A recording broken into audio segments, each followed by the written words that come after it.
Milwaukee on Monday night and gave praise to Biden's opponent, Republican candidate Donald Trump. But one thing is clear. President Trump is a candidate who is not afraid of hearing from new, loud, and often critical voices. And I think that's hilarious. Trump has never liked critical voices. we all can agree, whether people like him or they don't like him, in light of what happened to him on Saturday, he has proven to be one tough SOB. Still, sources say it's unlikely That I can't really argue.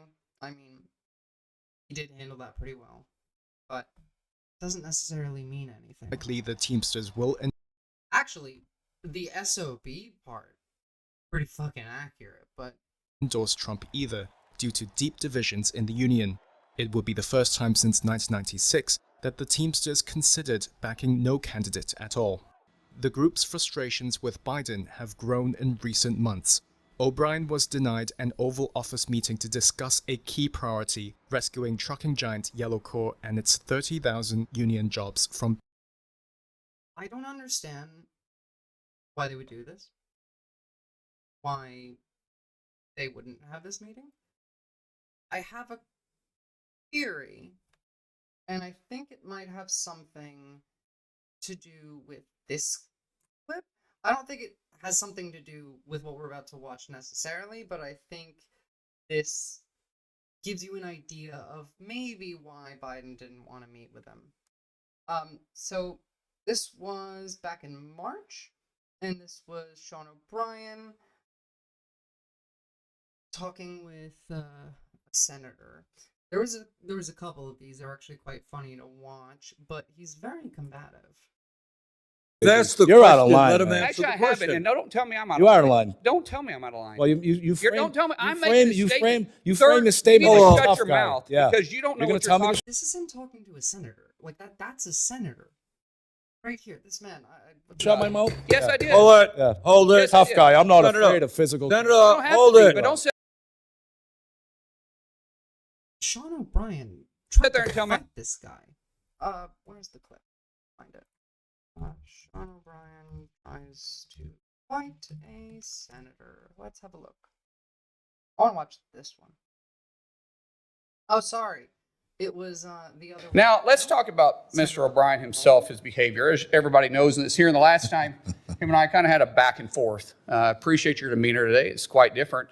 But after you left here, you got pretty excited about the keyboard. In fact, you tweeted at me 1, 2, 3, 4, 5 times. And let me read what the last one said. It said, greedy CEO who pretends like he's self-made. Sir, I wish he was in the truck with me when I was building my plumbing company. You stand your butt up. Oh, hold it. Big guy. No, stop. Anytime cowboy. Sir, this is a time, this is a place. If you want to run your Let's get back to that. Guy Act and these Senate hearings, you know where to find me. Any place, anytime. You want to do it now? I'd love to do it right now. Well, stand your butt up then. You stand your butt up. Oh, hold it. Big No, guy. stop it. Is that your Sorry. solution? Hold it. No, sit down. Sit down. You know, you're a United States Senator. Sit down. Active. Oh, okay. God, I love Bernie Sanders. You're a United States Senator. Sit down. Look at you. What are you doing? Sit down, please. All right. Can I respond? Mr. Hold Chairman? it. Hold it. If Hold we on. can't, no, This is I have what the he mic. said. I'm sorry. This is Hold what it. he said. You'll have your time. Okay. Can I respond? Oh, no, you can't. No, you can't. This is a hearing. And God knows the American people have enough of contempt for Congress. Let's not I don't make like it worse. thugs and You- bullies. You have, And that's you what- have- I don't like you because you Hold just it. described yourself. Hold it. You have the mic. Yeah. You have time. All right. Make your statement. Then let's do this because I did challenge you and I accepted your challenge. Like, he can't let it go. He really wants to fight the Senate. And you went quiet. No, I didn't go quiet. I was. Hold it. You challenged me to a cage match, no, acting no, like a sir. 12-year-old schoolyard Hold it. bully. Excuse me. Hold on. Hold it. No, excuse me. I have the I mic. will say exactly. Senator Mullen, I have the mic. You have questions on any economic issues, anything? Both of these guys are clowns. Senator Mark Mullen and Sean O'Brien. Absolute fucking clowns. Let's go back to the original. I'm out of line. Because we Sir, that's not- hold greedy CEOs That's like yourself not- accountable. You call me a greedy CEO. Oh yeah, you There are. it is. You want to attack my salary? I'll attack yours. What go did you ahead. make? What did you make when you owned your company? When I made my company, I kept my salary down at about $50,000 a year because I invested every penny into it. Okay, all right. You mean you hid money? No, I didn't hide. Oh, Oh, hold on a second. Probably. okay, go I mean, He said they that's all out of are. line. You All said right, I was out of we're line. even, we're even. We're not even. We're not even You gotta close to remember being all even. of these people. Like Sean O'Brien. You think is it's not smart? You poor. think you're funny? No, You're not. You think you're funny? No, I never said. Neither of these men are poor. These are both rich people arguing with each other, like virtue signaling. Did I You smile? frame That your last- opening Hold on, statement. hold on. That's the You frame your All opening right. statement No, saying you're a tough Senator. guy. Continue, This- Senator. Please This is continue your behavior, statements. but sir, this is. I think it's great that you're doing this because Me too. this shows their behavior on how they try to come in and No, I- organize a shop. No, it's And they just, say about intimidation, and it's not about intimidation. this, it's they about the show your employees behavior for- here. No, like I said, they're both clowns. But the combativeness of Sean O'Brien, the eagerness to argue, might have been. I honestly cannot comprehend why Biden wouldn't have the meeting with him. Maybe there was an unrelated reason, but it's weird and it's damaging and it was a stupid decision from the Biden administration. But it probably wouldn't have mattered anyway because Sean O'Brien is a horrible union leader and proceeded to endorse Trump personally now. I want to say, I think the Teamsters Union needs to remove him from leadership. I don't think any union should support the GOP. The GOP hates unions. They've always hated unions. Like going back to Reagan, unions have suffered immensely at the hands of Republicans. And to take one of the biggest unions in the country, the Teamsters, and say that they are now supporting the Republican Party, who will do nothing but harm them, is what this man just did. And don't get me wrong, like, a lot of the union members are quite angry about this. They're not happy. I hope they do remove him. Honestly, I think he got paid. I don't see any logical reason or rational reason why, aside from like a paycheck. So let's watch his full speech. RNC. And speaking next is Sean O'Brien, president of the International Brotherhood of Teamsters, an influential labor union. And that is the first time a Teamsters president has addressed the RNC. The Teamsters have yet to endorse Trump or President Biden in this year's election. So let's check in with Ed O'Keefe. And Ed, why is Sean O'Brien going to be the keynote speaker? Because it's not every day that the leader of a major labor union addresses a Republican National Convention. In fact, in the case of the Teamsters, it's never happened before. But Sean O'Brien will be here tonight as the union considers its first ever Republican presidential nomination, or at least its first in several years. They've made 5-figure donations to both the White House again. Let's listen in to Sean O'Brien.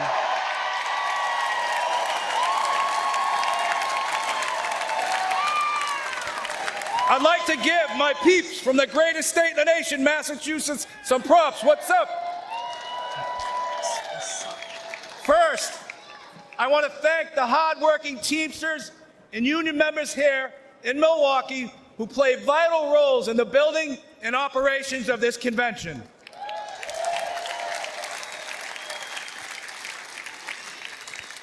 I also want to thank President Donald Trump for opening the RNC's doors to the Teamsters Union and inviting me to speak before you tonight.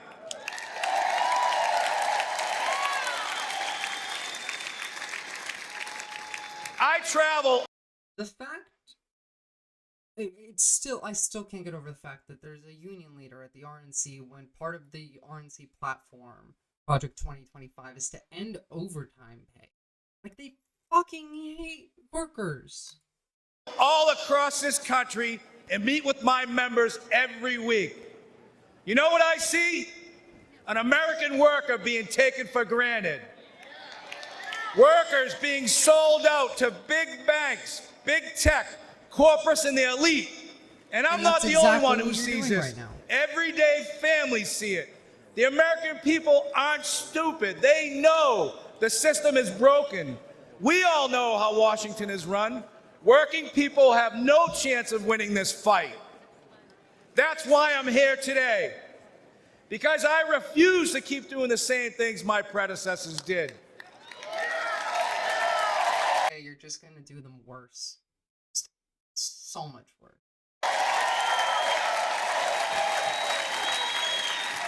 Today, the Teamsters are here to say we are not beholden to anyone or any party.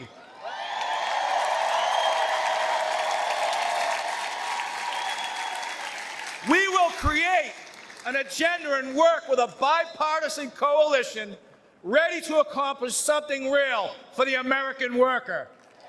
Something real. The worst possible. And I don't care about getting criticized. It's an honor to be the first Teamster in our 120.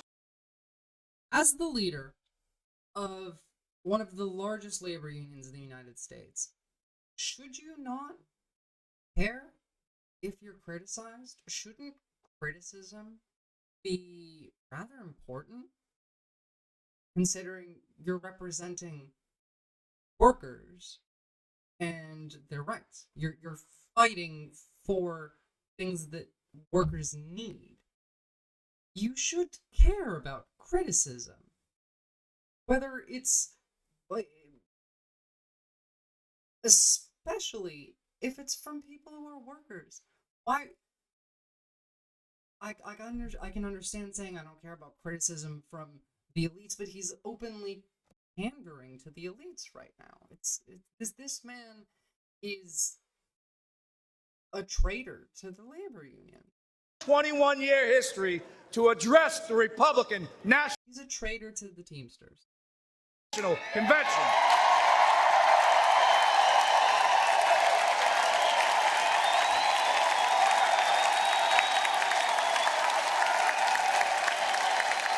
Several months ago, I asked the RNC and the DNC for the opportunity to speak. To be frank, when President Trump invited me to speak at this convention, there was political unrest on the left and on the right. Hard to believe. Anti-union groups demanded the president rescind his invitation. The left called me a traitor.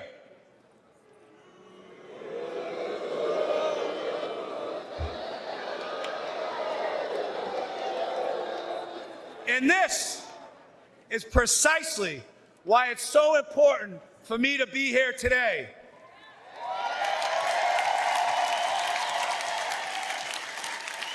Think about this. Think about this. The Teamsters are doing something correct. If the extremes in both parties think I shouldn't be on this stage. Again with this extremes in both parties bullshit. They say the radical left as if it's a real thing. The leftists don't do anything. They complain on Twitter and they make YouTube videos like I am. They don't actually do anything. The radicals in this country, the ones who commit violence, the ones who go out of their way to push policies that will hurt people, to hurt people themselves, to harass people, is the right. They're the ones that dox people online. They're the ones that go on TV and stoke hatred and violence. They're the stochastic terrorists. There is no radical left. The radical left is Twitter communists that probably don't actually know what communism is. That's the radical left. It's a bunch of Marxist-Leninists just hanging around complaining about the system and waiting for the revolution that's never going to come because they don't do anything.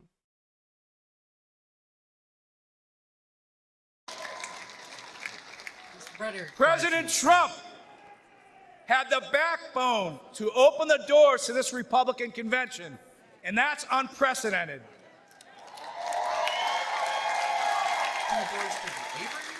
No other nominee in the race would have invited the Teamsters into this arena. Now, no other nominee in the race would have invited the Teamsters because they didn't think they would come. There's no reason, there's no rational reason that this man is here. None. Aside from he got paid. That's it. you can have whatever opinion you want, but one thing is clear. President Trump is a candidate who is not afraid of hearing from new, loud, and often critical voices.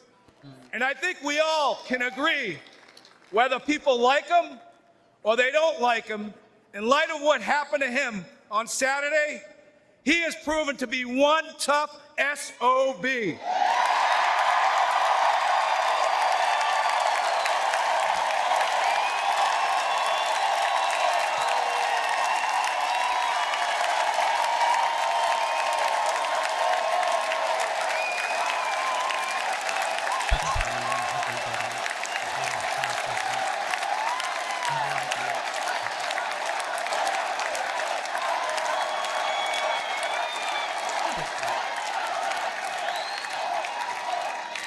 Now, when I won the presidency of the Teamsters in a national election 2.5 years ago, we started reaching across the aisle. In the past, the Teamsters have endorsed GOP candidates, including Nixon, Reagan, and George H.W. Bush. Yeah, But over the last 40 years, great signs. the Republican Party has really pursued strong relationships with organized labor. There are some in the party who stand in active opposition to labor unions. To be clear, the only interest that Republicans have in labor unions is dismantling them. They make legislation that makes joining a union more difficult. It makes union bargaining more difficult. They have created laws in Republican states, Republican-controlled states, rather, that limit workers' rights over and over and over again. They have union members that are Republican operatives who work to stop the unions from making any progress. These are the types of people that report organizing so that there can be an organized resistance already ready. Like, this is the only reason Republicans have joined these labor unions. And I don't mean the average Republican voter, again, to be clear. I'm talking about Republicans in politics.